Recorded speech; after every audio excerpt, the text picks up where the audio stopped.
Hello. Hello. Hi sir, कैसे हैं आप? ये आप बताइए। सर, आपको आपसे बात करके बहुत खुशी हो रही है। हमेशा आपको एक स्क्रीन पे देखा है और आप मतलब पढ़ाते रहते हो, दैट्स इट। आपको ऐसे पहली बार वन ऑन वन देख के बहुत खुशी हो रही है। चलिए, बहुत मतलब मुझे भी खुशी हो रही है आपसे बात करके। एक तो सिलेक्टेड स्टूडेंट से बात करने की खुशी अलग होती है। इतना मतलब इतने पढ़ाते तो हजारों को हैं, बट उसमें से जो कुछ सिलेक्ट हो जाते हैं उनसे बात करने का मजा ही अलग है। जी सर, मतलब लिटरली लाइक मैं 2-3 साल से चल रहा है मेरा। बट हम्म। पहले क्या था ना, मैं एसएससी की तैयारी करती थी। हम्म। बट और मैं वर्किंग भी हूँ। अभी मैं हम्म। टीसीएस में काम करती हूँ। तो अच्छा। उसके साथ ना मैनेज करना बहुत मुश्किल हो जाता था। तो हम्म। एसएससी के बाद मैंने सोचा कि एसएससी का कोर्स तो कंप्लीट हो गया है, बैंकिंग भी थोड़ा देखते हैं क्या है। तो बाद हम्म। बैंकिंग जब ज्वाइन करने का सोचा तो समझ नहीं आता था कि मतलब कहाँ से पढ़े क्या पढ़े। मतलब ऐसे ही नहीं समझ आता था कुछ भी। फिर यूट्यूब पे देखना शुरू किया। हम्म। सबसे पहले मैंने बैंकिंग में किसी टीचर को फॉलो करना स्टार्ट किया, उसका दैट वाज यू। और मैं लिटरली अपने फैसले पे बहुत खुश हूँ कि मैंने आपको चूज किया। ये मतलब बहुत बड़ी अच्छा, बात है। ये तो मेरा फेवरेट सब्जेक्ट भी रीजनिंग ही है। हाँ, ये तो है। रीजनिंग में मजा भी आता है काफी, मतलब बनाने हाँ में। वही। मतलब ऐसा होता था ना कि 9 आवर वर्किंग के बाद जब कुछ मजा करने का मन करता था ना, तो पहले मैं रीजनिंग उठाती थी ये तो है, कि पजल अब कभी भी उठा रीजनिंग लो करेंगे। मतलब। हाँ, मतलब लिटरली पहले एक पजल बनाने में इतना टाइम लगता था, इतना टाइम लगता था। और जब आपको मैंने ज्वाइन नहीं किया था उससे पहले वो जो सर्कुलर वाले पजल होते हैं, मैं सर्किल बना के करती थी उसको। अच्छा।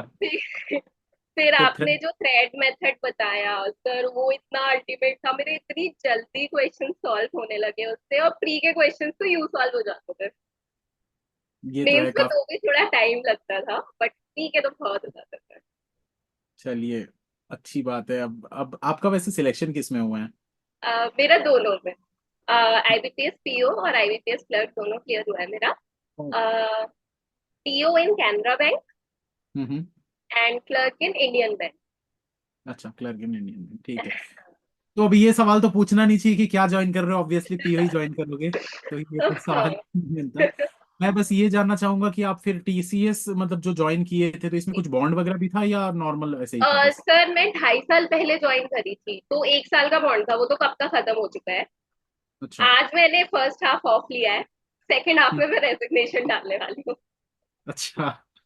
रेजिग्नेशन मेल सोच के रखा है कि ऐसे ऐसे डालना है, क्योंकि एक्चुअली क्या है ना, टीसीएस में 3 मंथ्स का नोटिस पीरियड है। हाँ हाँ।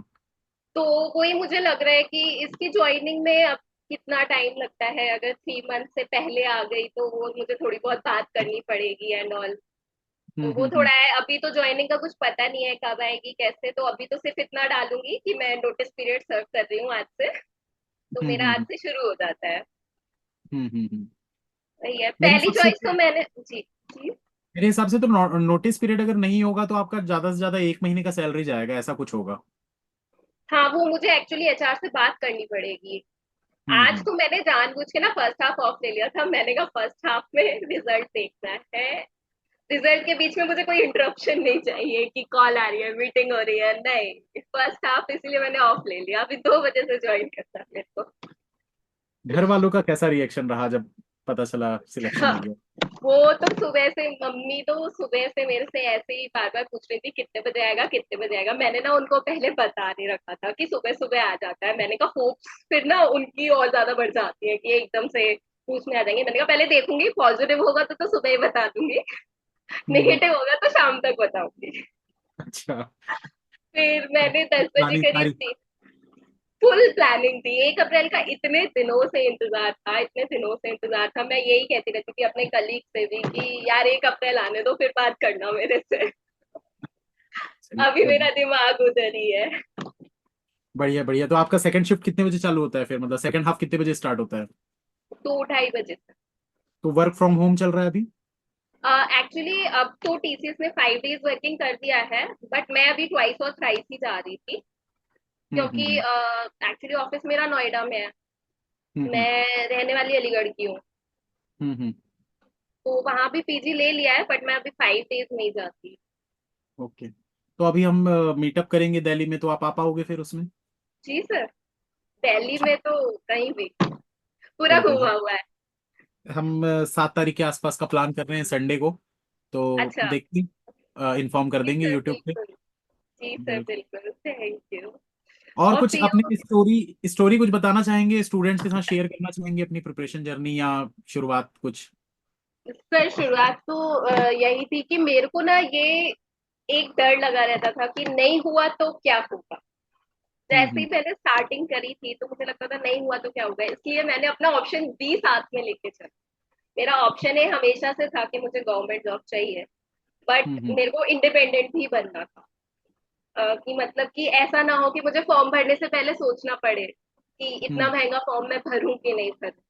तो वो हम्म। मुझे जो इंडिपेंडेंसी मिली ना टीसीएस की जॉब से, कि मैं मतलब मैंने हम्म। लिटरली इस बार सारे फॉर्म भरे थे, एआई वगैरह सब भरा था मैंने इस बार। वो नहीं होता है ना, इसीलिए मेरा फाइनेंशियली इंडिपेंडेंट तो मुझे होना ही था, ये नहीं तो वो सही। इसीलिए मैंने अपना ऑप्शन बी भी साथ के साथ ना ग्रो करती हुई चली, मैं उसको वहां भी मेरा अच्छा चल रहा था, मैं वहाँ फुल स्टैक डेवलपर हूँ अभी। हम्म। तो ये था कि अगर यहाँ नहीं हुआ तो वहां स्विच मार दूंगी मैं।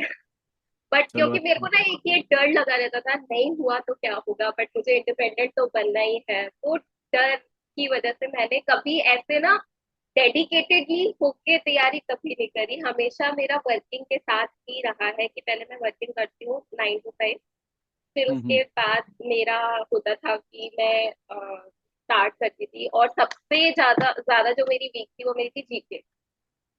हम्म। इंजीनियरिंग बैकग्राउंड से हूँ तो जीके तो जीके तो मेरा ऐसे भी ऐसे हर इंजीनियर याद के ही साथ नहीं रहती। रहता है। एक दिन याद करती हूँ, अगले दिन भूल जाती हूँ। तो बिल्कुल कुछ कैसे भी नहीं जीके समझ को आता। जीके को फिर कितना समय दे रहे थे आप टोटल दिन में? जीके में क्या करती थी ना, मैं सिर्फ करंट अफेयर का वीडियो देख लेती थी, क्योंकि बैंकिंग अवेयरनेस तो मैंने पढ़ ही लिया था पहले ही, क्योंकि मेरा ये थर्ड ईयर है। पिछली हम्म। बार मेरा प्री निकला था, मेंस नहीं निकला था, क्योंकि हम्म। मेरी सेक्शनल कट ऑफ क्लियर नहीं हुई थी जीके की। अच्छा। बट इस बार होपफुली मेरे काफी मतलब काफी सही भी नहीं, लेकिन 40 में से मेरे 10 नंबर भी आ गए ना जीके में, आई वॉज वेरी हैप्पी कि मेरे 10 नंबर आ गए जीके में। बस बाकी होने जी, बाकी फिर उसमें कवर हो जाता है, लेकिन इस बार डिस्क्रिप्टिव में थोड़े कम रह गए, मेरी एक्सपेक्टेशन ज्यादा थी डिस्क्रिप्टिव की। कितने कितने रह गए? अच्छा लिख कर आई थी मैं, मेरे 14.75 आए।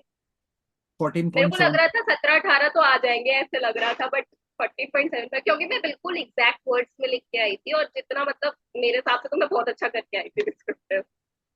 खैर क्या फर्क पड़ता है, सिलेक्शन हो गया और क्या क्या करें। सिलेक्शन हो गया। और वो भी मैंने ये सेकंड प्रायोरिटी में भरा था कैनरा बैंक, फर्स्ट प्रायोरिटी मैंने पंजाब नेशनल बैंक भरा था, हाँ हाँ। बट वो नहीं मिला, सेकंड में मिल गया मेरे को। बढ़िया है, और क्या चाहिए फिर। तो अब आगे की क्या मतलब प्लानिंग है आपकी? तो सबसे पहले तो प्लानिंग है कि मैं आज तो रेजिग्नेशन डालूंगी, उसकी खुशी अलग है। उसके आगे की प्लानिंग बताइए।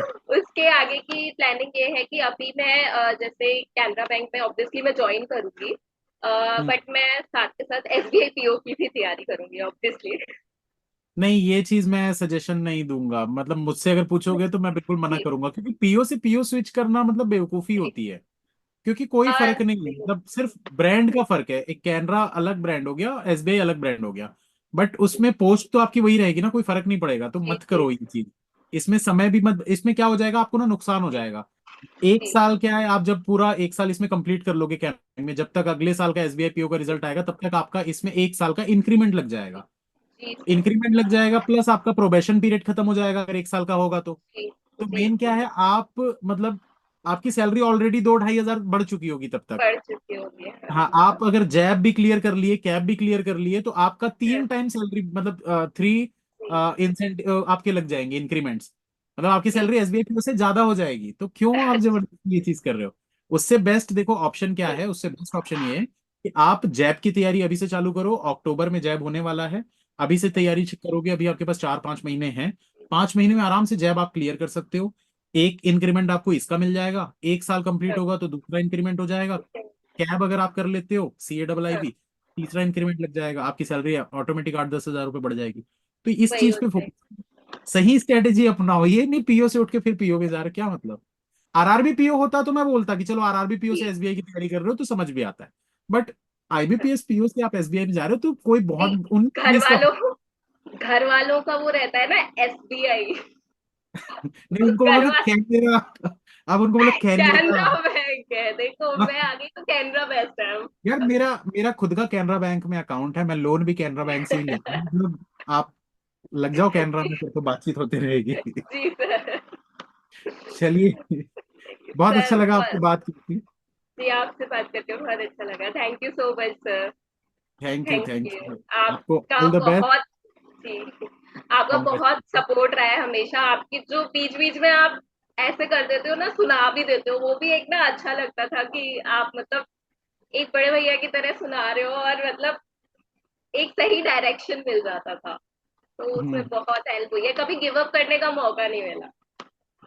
चलिए, बस ऐसे ही जो गिव अप नहीं करते वही सिलेक्शन लेते हैं, जो गिव अप कर देते हैं वो उनको तो लगता है कि उनकी जर्नी बस वहीं तक की थी, जी या सर। उनकी किस्मत में नहीं थी वो चीजें, ऐसा सोच लेते हैं। जी सर। तो बस ऐसे ही आगे बढ़ते रहिए, all the best and congratulation thank एक यू बार सर। फिर से आपको। Thank thank you. You sir, मिलते हैं दिल्ली में, दिल्ली मीटअप में। बिल्कुल बिल्कुल मिलते हैं, जी, okay. Thank you sir, bye. Bye bye.